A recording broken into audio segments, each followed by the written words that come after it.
Hello everyone, कैसे हैं आप सभी। तो हमने जो अपनी सीटेट की सीरीज़ निकाली है पेपर 2 के लिए, social science important topic series, आज हम उसका डे 2 करने वाले हैं। अब इसमें हमने डे 1 में क्या किया था, जितने भी आपके इम्पोर्टेंट टॉपिक्स हैं, उनको हमने डिस्कस किया था। टॉपिक्स में हमने लैटीट्यूड, लॉन्गिट्यूड को डिस्कस किया था, मैप के बारे में डिस्कस किया था, डायरेक्शंस के बारे में डिस्कस किया था और उन टॉपिक्स से रिलेटेड जितने भी आपके पीवाईक्यूज़ आए हुए थे, वो भी सब हमने साथ के साथ ही प्रैक्टिस किए थे। टाइम को आप किस तरीके से कैलकुलेट कर सकते हैं, जो एग्ज़ाम में क्वेश्चन आता है कि अगर अभी यहाँ पर 12 बजे हैं, तो इंडिया का जो टाइम है वो कितना आगे है? वो है 5.5 घंटे आगे है आपका इंडिया का टाइम। तो ये सारा कुछ हमने डे 1 में अपना डिस्कस किया था। आज जो हम करने वाले हैं वो भी मोस्ट इम्पोर्टेंट टॉपिक्स हैं जिनसे हर साल आपके क्वेश्चंस पूछे जाते हैं। तो जो उसमें टॉपिक जो आपका सबसे पहले आ जाता है, इसमें हम आपका करते हैं आज। आज है होगा आपका कंपोनेंट ऑफ एनवायरनमेंट। एनवायरनमेंट से रिलेटेड जो आपका टॉपिक है और जो रॉक्स का टॉपिक है आपका, ये सारे टॉपिक्स मैं आपको आज कवर कराऊंगी और उससे रिलेटेड जितने भी पीवाईक्यूज हैं वो भी हम आज ही कवर करेंगे। ठीक है, एक चीज़ मैं और बता देती हूँ। डेली आपको डेली आपकी रात को 9 बजे ये क्लास हो रही है। ठीक है, तो आप इस वीडियो को ज़रूर देखें। अगर आपने अभी तक सीटेट के एग्ज़ाम की प्रिपरेशन स्टार्ट नहीं करी है, तो अभी भी आप इस इम्पॉर्टेंट टॉपिक की सीरीज़ को रेगुलर देखें और अपने एग्ज़ाम की तैयारी करें। उससे भी आप अपना पेपर 2 सोशल साइंस में बहुत अच्छा स्कोर कर सकते हैं। तो वीडियो को ज़्यादा से ज़्यादा शेयर ज़रूर करें। और अगर पहली बार आए हैं चैनल पे, तो आप हमारे साथ जुड़ सकते हैं। हम सीटेट के एग्ज़ाम की प्रिपरेशन कर रहे हैं, पेपर 2 सोशल साइंस। अब जैसे कि हम यहाँ बात करते हैं कंपोनेंट्स ऑफ एनवायरनमेंट की। ये 3 टाइप्स के होते हैं। पहला होता है आपका नेचुरल एनवायरनमेंट, दूसरा होता है आपका ह्यूमन मेड और तीसरा होता है आपका ह्यूमंस। अगर हम नेचुरल एनवायरनमेंट की बात करते हैं तो इसमें आपके 4 आते हैं। सबसे आपका हो गया लिविंग थिंग्स, जिसमें आता है आपका बायोस्फीयर। लैंड में होता है आपका लिथोस्फीयर। एयर पे होता है आपका एटमॉस्फेयर और वाटर पे होता है आपका हाइड्रोस्फीयर। इससे जो क्वेश्चन बनता है वो किस तरीके से बनता है, जैसे कि यहाँ से यहाँ उसने लिख दिया आपका वाटर, यहाँ पर लिखा आपका एयर, यहाँ लिखा आपका लैंड और यहाँ पर आपका आ गया लिविंग थिंग्स। इधर की साइड आपका आ जाएगा वाटर में आपका, जैसे कि यहाँ पर उन्होंने लिख दिया हाइड्रोस्फेयर, यहाँ पर एयर में आपका यहाँ पर लिख दिया आपका एटमॉस्फेयर, यहाँ पर लैंड में हो गया आपका लिथोस्फेयर और यहाँ पे लिविंग थिंग्स में आपका आ गया बायोस्फेयर। तो उसको आपको मैच करना है। मैच करना इस तरीके से ये आपका क्वेश्चन यहाँ पर पूछा जाता है। ठीक है, ये बहुत इंपॉर्टेंट है। इसमें एक और चीज़ आपका आ जाती है बायोटिक और अबायोटिक। ये क्या होता है? The word of living organism. जितनी भी लिविंग ऑर्गेनिज्म है उनको आप बायोटिक कहते हैं और जितनी भी नॉन लिविंग एलिमेंट्स होती हैं उसको आप अबायोटिक कहते हैं। ठीक है, इतना क्लियर हो गया। अगर आप ह्यूमन मेड को देखते हैं तो उसमें आपका बिल्डिंग्स आ जाएंगी, आपके पार्क आ जाएंगे, ब्रिज आ जाएंगे, रोड हो गए, इंडस्ट्रीज हो गए, मॉन्यूमेंट्स हो गए। और अगर ह्यूमंस की बात करते हैं तो आप इंडिविजुअल पर्सन हो गए, फैमिली हो गई या एक कम्युनिटी हो गई, आपका रिलीजन हो गया कि आप क्या धर्म आप मानते हैं, एजुकेशन हो गया, इकोनॉमिक हो गया या पॉलिटिकल सिचुएशंस हो गया, ये ह्यूमंस में आता है। अभी जो हम डिस्कस करने वाले हैं, अभी जो हम पढ़ने वाले हैं डिटेल में, वो है आपका ये लेयर्स। इसमें एक और आता है जिसमें आपकी सारी लेयर्स आती हैं कि अगर आप एयरप्लेन आपका चल रहा है तो वो कौन सी लेयर में है। वो मैं आपको जब नेक्स्ट आप हमारी वीडियो होगी उसमें मैं आपको वो क्लियर करूँगी। तो अभी जो हम ये पढ़ लेते हैं lithosphere. Lithosphere is a solid crust और the land hard top layer of the earth. Earth की जो हार्ड मोस्ट टॉप लेयर होती है वो आपका लिथोस्फीयर होता है। ये आपकी रॉक्स और मिनरल से बनी हुई होती है, कवर्ड होती है, एक मिट्टी की पतली लेयर उसके ऊपर होती है। It is an irregular surface. Irregular surface से मतलब है कि कहीं पर तो माउंटेन्स हैं, कहीं पर प्लेट्यूज हैं, कहीं पर प्लेन है, कहीं पर वैलीज हैं। इस तरीके से ये इसका जो सरफेस है ये इर्रेगुलर है, एकदम प्लेन सरफेस नहीं है। जितने भी आपके लैंडफॉर्म्स हो गए are found over the continents and also the ocean floors. अब जो लिथोस्फीयर्स है वो डोमेन है, वो प्रोवाइड करता है हमें, आपको जंगल हो गया या ग्रासलैंड हो गया, लैंड फॉर एग्रीकल्चर हो गया या ह्यूमन सेटलमेंट्स के लिए आप उसको लिथोस्फीयर को यूज़ करते हैं। और ये क्या है, एक मिनरल वेल्थ का भी सोर्स है। तो आपको क्लियर हो गया लिथोस्फीयर क्या होता है। लिथोस्फीयर एक टॉपमोस्ट लेयर होती है सॉइल की, अर्थ के ऊपर। इसका जो सरफेस होता है वो इरेगुलर होता है। जैसे कि माउंटेन्स हो गया, प्लेट्यूज हो गया, हर जगह का सरफेस अलग होता है। और इसके ये जो लिथोस्फेयर होता है, यहीं इसी से आपको फॉरेस्ट हो गई, आपकी ग्रासलैंड हो गई, या एग्रीकल्चर के लिए जो लैंड मिलती है, ये सारा कुछ आपका लिथोस्फेयर में आता है। ठीक है, ये यहाँ पर होती है। अब जो आपकी नेक्स्ट होती है वो होती है आपकी हाइड्रोस्फेयर। हाइड्रोस्फेयर क्या होती है? Water to refer as hydrosphere, it comprises various sources of water and different types of water bodies. में बहुत सारी वाटर बॉडीज भी इसमें इंक्लूड होती है, जैसे कि आपका रिवर हो गया, आपका लेक हो गया, सी हो गए, ओशंस हो गए। It is the essential for all living organism. जितने भी आपके लिविंग ऑर्गेनिज्म होते हैं उन सभी के लिए ये जो वाटर वाला हाइड्रोस्फेयर है ये बहुत ज़्यादा इंपॉर्टेंट होता है। आप भी बिना पानी के नहीं रह सकते, चाहे आपको खाना ना मिले तो आप 2 दिन रह जाएंगे, लेकिन अगर पानी नहीं मिलेगा, आपको प्यास लग रही है, तो आप चाहे दूध पी लें, चाहे कुछ कोल्ड ड्रिंक पी लें, या कुछ भी पी लें, प्यास आपकी पानी से ही बुझेगी। तो ये बहुत इंपॉर्टेंट है। अब नेक्स्ट इसमें जो लेयर आती है वो आती है आपका एटमोसफेयर। एटमॉस्फेयर क्या होता है? ये एक थिन लेयर होती है एयर की दैट सराउंड द अर्थ, जो अर्थ के चारों तरफ होती है। The gravitational force of the earth holds the atmosphere around it. और जो अर्थ के ग्रेविटेशनल फोर्स होता है वो इसको होल्ड करके रखता है। ठीक है, यहाँ से क्वेश्चंस बहुत बारी पूछा गया है। अभी मैं आगे आपके साथ सारे क्वेश्चंस भी डिस्कस करूंगी जो आपके आए हुए हैं एग्जाम्स में। अब जो आपकी नेक्स्ट इसमें आती है वो आती है आपकी बायोस्फीयर। बायोस्फीयर क्या होती है? Plant and animal kingdom together make biosphere. मतलब आपके प्लांट हो गए या एनिमल किंगडम हो गए, ये सब मिलके बायोस्फीयर बनाते हैं, और द लिविंग वर्ल्ड इसको आप बोल सकते हैं।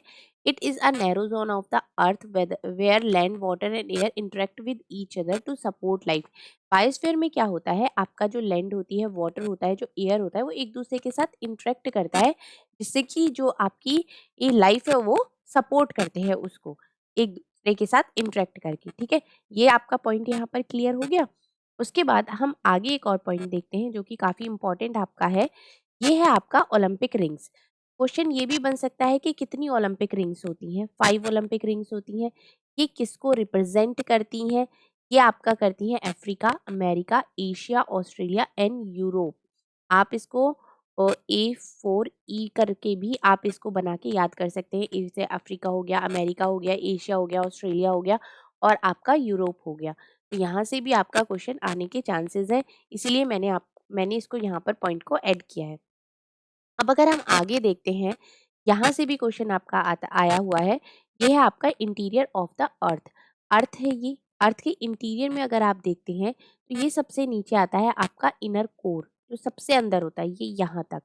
उसके बाद जो आपका ये जो लेयर आती है ये होती है, ये तो हो गया आपका कोर मेंटल बाउंड्री, ये हो गया आपका आउटर कोर, ये हो गया इनर कोर, यहाँ ये वाली लाइन हो गई आपकी आउटर कोर। उसके बाद हो गई आपकी कोर मेंटल बाउंड्री, ये वाली। और इतना जो पोर्शन है ये येलो वाला, ये है आपका मेंटल। और ऊपर वाला आपका हो गया लिथोस्फेयर, उसके ऊपर जो हो गई ये हो गई आपकी टॉपमोस्ट क्रस्ट। ठीक है, तो ये आपका हो गया इंटीरियर ऑफ द अर्थ। ये मैं आपको वही सारे टॉपिक्स करा रही हूँ जिनसे हर बार एग्जाम में 2 से 3 क्वेश्चन पूछे जाते हैं। कोई एक क्वेश्चन नहीं आता है, 2 से 3 क्वेश्चन आते हैं। अब हम एक और मोस्ट इंपॉर्टेंट टॉपिक यहाँ पर डिस्कस करेंगे, वो है आपका रॉक्स। उससे तो आपका इस बार जुलाई में भी क्वेश्चन आया है। मैं भी आप अभी आपको वो भी कराऊँगी, जुलाई वाला भी, इसलिए ये सारे टॉपिक्स आपके लिए बहुत इम्पोर्टेंट है। अब रॉक्स की अगर हम बात करते हैं तो जो आपकी रॉक्स होती हैं वो आपकी 3 टाइप्स की होती हैं। एक से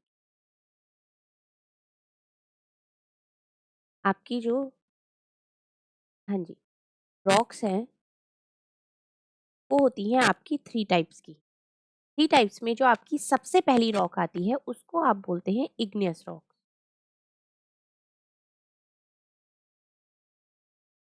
इग्नियस रॉक। सेकंड जो आपकी आती है वो होती है आपकी सेडिमेंट्री।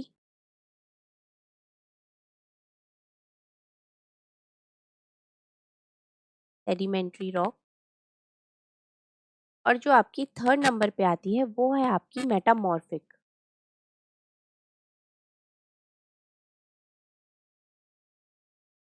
Metamorphic rock. अब इसमें भी जब आपका मोल्टन मैग्मा होता है, जैसे कि यहाँ से ये आपका मैग्मा निकला यहाँ से, ठीक है, जब ये निकला और ये आपका कूल डाउन होने के लिए, जैसे कि इतना निकला है तो बहुत ज़्यादा गर्म होगा, जो सबसे पहले कूल डाउन होता है, ठीक है, उसको आप क्या बोलते हैं? उसको आप बोलते हैं इग्नियस रॉक। इसको आप प्राइमरी रॉक्स भी बोलते हैं। प्राइमरी रॉक कौन-सी है? वो भी आपकी यही होती है। अब अगर हम इग्नियस रॉक को फर्दर डिवाइड करें 2 पार्ट्स में, इसमें आपका पहला आता है, वो होता है आपका intrusive. Intrusive rocks, intrusive igneous rocks, और जो दूसरा आपका आता है वो आता है आपका एक्सट्रूसिव, एक्सट्रूसिव इग्नियस रॉक्स।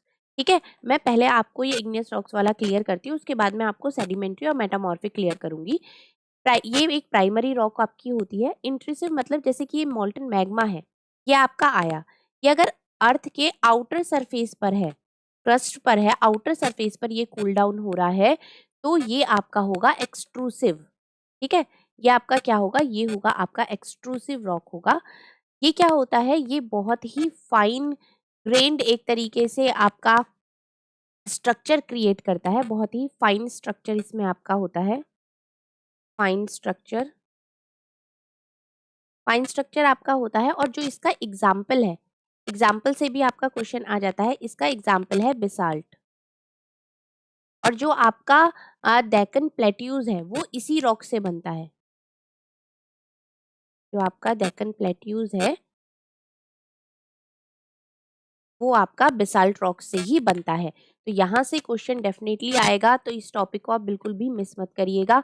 मैं आपको फिर से क्लियर कर देती हूँ, जैसे कि ये आपका यहाँ पर हो गया मोल्टन मैग्मा है, ये अर्थ के सरफेस पर आया। अर्थ के सरफेस पर आने के बाद जब वो सरफेस के ऊपर ही कूल डाउन हो जाता है और एक अपना बहुत ही फाइन स्ट्रक्चर बनाता है, वो आपका एक्सट्रूसिव इग्नियस रॉक होता है। ठीक है, इसका एग्जाम्पल आपका है बेसाल्ट, और जो डेक्कन प्लेट्यूज है वो बेसाल्ट रॉक से ही बने होते हैं। दूसरा आपका आता है इंट्रूसिव। इंट्रूसिव जब ये मोल्टन मैग्मा अर्थ के सरफेस पर न जाकर अंदर चला जाता है, अर्थ के अंदर चला जाता है, और वहाँ पर ये क्या होता है? ये बहुत ही स्लोली स्लोली कूल डाउन होता है। ये तो बहुत फास्ट कूल डाउन होता है, ठीक है? ये वाला जो होता है ये बहुत ही स्लोली कूल डाउन होता है, और ये क्या बनाता है? ये लार्ज ग्रेन्स बनाता है, मतलब बड़ी-बड़ी रॉक्स को बनाता है। इसका जो एक एग्जाम्पल आपका है, इसका एग्जाम्पल आता है आपका ग्रेनाइट।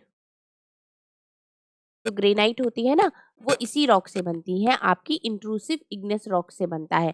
ठीक है, तो ये आपका अर्थ के अंदर चला जाता है मैग्मा, उसके बाद ये बहुत स्लोली स्लोली कूल डाउन होता है और ये ग्रेनाइट में कन्वर्ट हो जाता है। क्लियर हो गया? इग्नियस रॉक्स 2 टाइप्स का होता है, इंट्रूसिव और एक्सट्रूसिव। अब अगर हम बात करते हैं आपका सेडिमेंट्री रॉक्स की, यहाँ पर मैं आपको बताती हूँ। Lava is actually fairy red molten magma coming out from the interior of the earth or its surface. When its molten lava became on the earth surface rapidly cool down. जब वो अर्थ के सरफेस पर आता है molten magma, तो बहुत ही rapidly cool down होता है और सॉलिड हो जाता है। जो वो सॉलिड फॉर्म में होता है क्रस्ट के ऊपर जो होता है उसको एक्सट्रूसिव इग्नियस रॉक्स बोलते हैं। ये बहुत ही फाइन ग्रेन स्ट्रक्चर में कन्वर्ट होता है, जिसका एग्जाम्पल है आपका बेसाल्ट। जो डेक्कन प्लेट्यूज होता है वो इसी बेसाल्ट रॉक से बना होता है। अब कभी-कभी ऐसा होता है कि जो आपका ये मोल्टन मैग्मा है, वो कूल डाउन होता है अर्थ के क्रस्ट के अंदर, ठीक है, deep inside the earth crust. तो solid rocks of form are called the intrusive igneous rocks. तो उसको आप क्या बोलते हैं? इंट्रूसिव इग्नियस रॉक्स बोलते हैं। दे कूल डाउन स्लोली, बहुत स्लोली कूल डाउन होता है और लार्ज ग्रेन्स बनाता है। ग्रेनाइट जो है वो इसका एक एग्जाम्पल है। Grinding stone use for preparing paste, powder, spices, grains are made of granite. ये सारी चीजें आप इससे बनाकर यूज करते हैं। अब जो आपकी नेक्स्ट आ जाती है वो आती है आपकी सेडिमेंट्री रॉक्स और मेटामॉर्फिक रॉक्स। अगर हम सेडिमेंट्री रॉक्स की बात करते हैं तो रॉक्स रोल डाउन, जैसे कि आपकी इग्नियस रॉक्स बन गई, वो रोल डाउन होगी, रोल डाउन होके दूर दूर जाएगी, वहां जाके फिर वो ब्रोक डाउन हो जाएगी, पार्ट्स में ब्रोक डाउन हो जाएगी, हवा के थ्रू जा रही है या कैसे जा रही है, ठीक है। वो जब वो ब्रोक डाउन हो जाती है, स्मॉलर पार्टिकल्स आर कॉल्ड, उनको आप क्या बोलते हैं? उनको आप सेडिमेंट्स बोलते हैं। और these sediments are transported and deposited by wind and water. जब ये जो सेडिमेंट्स होते हैं ये ट्रांसपोर्ट होते हैं, ट्रांसपोर्ट मतलब एक जगह से दूसरी जगह तक जाते हैं, वाटर के थ्रू चले गए या हवा के थ्रू चले गए। तो these loose sediments are compressed and harden to form layer of rocks. तो ये क्या करती है? ये छोटे छोटे पार्ट्स में डिवाइड होने के बाद में ये लेयर बन जाती है एक रॉक्स की। तो इस टाइप की रॉक्स को आप बोलते हैं सेडिमेंट्री रॉक्स। मतलब जब मॉल्टन मैग्मा इग्नेस रॉक में कन्वर्ट हो जाता है और जब इग्नेस रॉक्स आपकी छोटे छोटे पार्ट्स में डिवाइड हो जाती है और विंड और वाटर के थ्रू ट्रांसपोर्ट होती है, तो उस रॉक को आप क्या बोलते हैं? उसको आप सेडिमेंट्री रॉक्स बोलते हैं। अब फॉर एग्जाम्पल आपका होता है sandstone is made from grains of sand. ये आपका जो सैंडस्टोन है ये इसका एग्जाम्पल है। दीज रॉक्स में also contain fossil of plants, animals and other micro organism that once lived on them. अब जो इग्नियस रॉक्स होती है और सेडिमेंट्री रॉक्स होती है, जब वो चेंज होती है मेटामॉर्फिक रॉक्स में under great heat and pressure, जब इग्नियस रॉक को और सेडिमेंट्री रॉक्स को बहुत ज़्यादा हीट और प्रेशर दिया जाता है, तो वो किस में कन्वर्ट हो जाती है? आपकी वो आपकी मेटामॉर्फिक रॉक्स में कन्वर्ट हो जाती है। जैसे कि एग्जाम्पल इसका है clay changes into slate and limestone into marble. Marble, जैसे कि लाइमस्टोन को आप मार्बल में चेंज कर देते हो और आपका क्ले जो होता है उसको आप स्लेट में चेंज कर देते हो, तो वो आपकी मेटामॉर्फिक रॉक हो गई। आपको क्लियर हो गया रॉक्स का? यहाँ से हर साल आपका क्वेश्चन आता है, तो ये वही टॉपिक्स मैं करा रही हूँ जिनसे आपके क्वेश्चंस आते हैं। ठीक है, ये टॉपिक्स आपको क्लियर हो गए। अब हम यही वाला क्वेश्चन करते हैं। ये आपका क्वेश्चन अभी आया हुआ है जुलाई वाले एग्जाम में। देखिए, ये हो गया आपका इग्नियस रॉक, सेडिमेंट्री रॉक और मेटामॉर्फिक रॉक। इग्नियस रॉक कौन सी होती है? Change under great heat and pressure. कौन सी रॉक होती है जो बहुत ही ज्यादा प्रेशर और उसकी हीट के थ्रू चेंज होती है? वो होती है आपकी metamorphic rocks. Molten magma deposit by wind and water. Sedimentary rocks ही तो होती हैं जो विंड और वाटर के थ्रू एक जगह से दूसरी जगह पर जाती है। और इग्नियस रॉक्स कौन सी होती हैं? वो होती हैं आपकी मॉल्टन मैग्मा। इनको आप प्राइमरी रॉक्स भी कहते हैं। तो इस हिसाब से देखा जाए तो ए का हो गया आपका 2, इसका जो आंसर 3 होगा वो करेक्ट होगा। बी का हो जाएगा आपका 3 एंड 3 का और सी का हो जाएगा आपका 1। आपको क्लियर हो गया किस तरीके से पूछा जाता है? अगर आपको ये टॉपिक क्लियर नहीं होगा तो आप आंसर नहीं कर सकते। ठीक है, नेक्स्ट क्वेश्चन देखते हैं। जो अभी हमने लेयर्स पढ़ी थी, इसमें जो पढ़ी थी हमने lithosphere, hydrosphere, atmosphere and biosphere. ये भी क्वेश्चन इसी साल जुलाई में ही आया हुआ है। लिथोस्फेयर जो आपका होता है, लिथोस्फेयर होता है जो रॉक्स और मिनरल्स से बनता है। टॉप मोस्ट लेयर जो होती है वो लिथोस्फेयर होती है। हाइड्रोस्फेयर आपका हो गया various sources of water. Atmosphere जो होता है वो आपकी थिन लेयर होती है एयर की। और जो आपका बायोस्फेयर होता है वो आपके प्लांट और एनिमल किंगडम मिलके बनाते हैं। तो इसका जो आंसर हो जाएगा, इसका भी आंसर 3 हो जाएगा। अगर आपके टॉपिक्स क्लियर हैं तो आप क्वेश्चंस को बहुत ही इजीली सॉल्व कर सकते हैं। अब जैसे कि ये भी हमने अभी पढ़ा था ऊपर, the atmosphere is a thin layer of air surrounding of earth. Atmosphere क्या है? अर्थ की चारों तरफ जो एक एयर है लेयर की, उसी वही तो है। तो ये किस तरीके से ऐसी रिमेन रहती है? Gravitational force of the earth, earth की ग्रेविटेशनल फोर्स की वजह से ये ऐसी ही रहती है। नेक्स्ट क्वेश्चन देख लेते हैं। Which of the following two gases makes a bulk at the atmosphere. सबसे ज़्यादा कौन सी 2 गैसेज़ उसमें होती हैं? तो अगर हम उसकी बात करते हैं तो इसमें आपकी आती है नाइट्रोजन एंड ऑक्सीजन। सबसे ज़्यादा नाइट्रोजन होती है और उसके बाद आपकी ऑक्सीजन आती है। अब ये आपके यहाँ पर क्वेश्चन आता है, biogas is essential is a mixture of. Biogas जो होती है वो किसका मिक्सचर है? आपका मीथेन का और कार्बन डाइऑक्साइड का मिक्सचर होती है biogas. The major constituent of earth atmosphere by percentage. अगर हम परसेंटेज की बात करते हैं तो सबसे ज्यादा परसेंट किसकी है? नाइट्रोजन की। नाइट्रोजन के बाद सेकंड नंबर पर किसकी है? ऑक्सीजन की। ठीक है, अब ये क्वेश्चन देखते हैं आपका next. Wind vane is use for measuring. Wind vane को किस चीज के लिए मेजर करने के लिए यूज किया जाता है? आपकी विंड डायरेक्शन के लिए आप उसका यूज करते हैं। एक और रॉक से रिलेटेड ये यहाँ पर क्वेश्चन है। Consider the statement A B and C on metamorphic rocks and choose the correct answer. When igneous and sedimentary rocks are subjected to heat and pressure they change to metamorphic rocks। मतलब ठीक है कि जब igneous और sedimentary rocks को pressure दिया जाता है तो वो मेटामॉर्फिक रॉक्स में चेंज हो जाती हैं। बिल्कुल करेक्ट है। जो मेटामॉर्फिक रॉक्स होती हैं melt to form molten magma when subjected to great heat and pressure. ये भी वही कह रहा है। ये भी करेक्ट हो गया। Marble is a metamorphic rock. Yes, marble एक आपका मेटामॉर्फिक रॉक है। तो इसके हिसाब से ए बी और सी आपका करेक्ट आंसर हो जाता है। अब अगर आप नेक्स्ट क्वेश्चन देखते हैं, ये 2018 में आया था आपका क्वेश्चन, अर्थ से रिलेटेड है ये आपका इनसाइट जो अभी हमने पढ़ा। तो सबसे जो इसकी टॉप मोस्ट लेयर होती है ये होती है आपका इनर कोर। तो आपका क्रस्ट और मेंटल वाला तो वैसे ही हट गया। तो सबसे पहले आपकी आ जाती है इनर कोर। इनर कोर के बाद आपका जो आता है वो होती है आउटर कोर।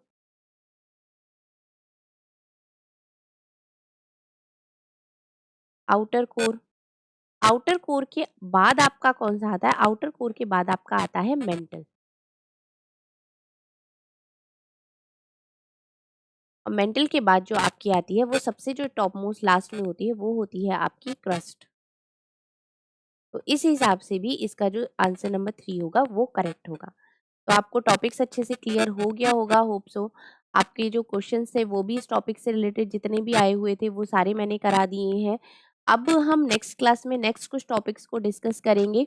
होप ये आपके काफ़ी हेल्पफुल रहेंगे। तो अगर आपने अभी तक भी अपनी तैयारी स्टार्ट नहीं करी है तो अभी भी आप ये डे 1 और डे 2 इन दोनों को देख के भी अभी से भी आप शुरू कर सकते हैं। डे 1 का लिंक आपको डिस्क्रिप्शन में मिल जाएगा और इससे पहले जो मैंने 5 डेज़ की पीवाईक्यू की सीरीज़ कर निकाली थी उसका लिंक भी आपको डिस्क्रिप्शन में मिल जाएगा। वहाँ से आप देख के आप अपनी तैयारी स्टार्ट कर सकते हैं क्योंकि अभी आपके पास बहुत ज़्यादा टाइम नहीं है। चलिए, वीडियो अच्छी लगी है तो लाइक भी करें और शेयर भी करें। जो लोग सीटेट के एग्ज़ाम की प्रिपरेशन कर रहे हैं, वो हमारे साथ जुड़ सकते हैं। Thank you so much.